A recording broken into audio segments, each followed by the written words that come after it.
Hi, my name's Clarence. I'm one of the product managers for Pharos Controls. I'm now going to talk to you about our EDN 20. This is our brand new device which we've just released, and we're very, very proud of it.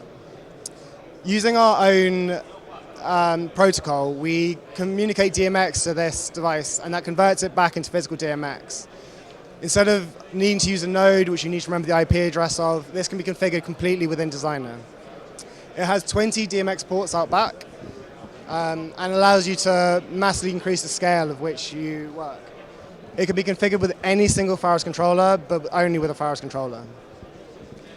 It's a very cost-effective method for controlling large DMX projects.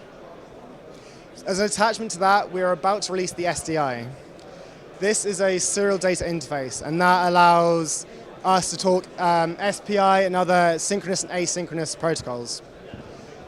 The serial data allows us to output effectively 3 universes of DMX over each port, thus increasing your pixel count on each EDN to an incredible 10,240 pixels. For more information on the SDI, you can go to our website at pharoscontrols.com.